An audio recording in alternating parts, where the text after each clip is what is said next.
அந்த தீபம் ஏற்ற விழாவை தடுத்து அங்க போறவங்க எல்லாம் கைது செய்து ஒரு அராஜக போக்கை திராவிட முன்னேற்ற கழக அரசாங்கமும் அங்க இருக்கிற காவல்துறையும் மக்களுடைய வழிபாட்டு உரிமையை தடுத்துக் கொண்டிருக்கிறார்கள்.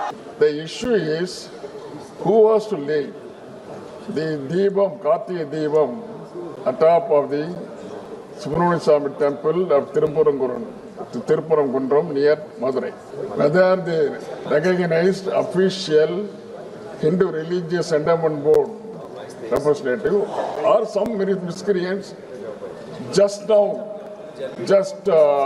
they wanted to create some problem.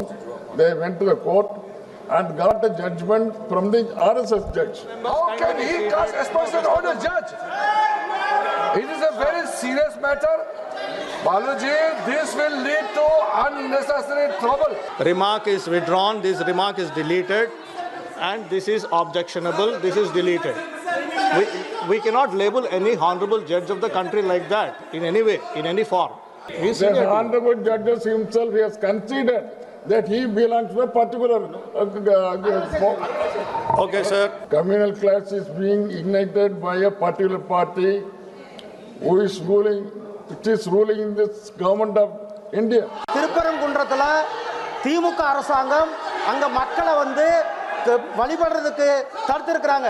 High court judgement கொடுத்த பிறகு கூட ஹைகோர்ட்டினுடைய ஆர்டரை தமிழ்நாடு அரசாங்கமும் தமிழ்நாடுனுடைய காவல்துறையும் மதிக்காம அங்க வந்து போக இருந்த மக்களை வந்து தடுத்து நிறுத்தி இருக்கிறாங்க. அங்க வந்து அவர்களுடைய வழிபாட்டு உரிமை. அதற்கு பிறகு மாண்புமிகு மதுரை உயர்நீதிமன்றத்தினுடைய பெஞ்ச் ஆர்டர் போட்ட பிறகு சிஎஸ்ஐ உதவியோட 50 சிஎஸ்ஐ கொண்டுட்டு போயிட்டு அவங்க தீபம் ஏற்ற சொன்னாங்க.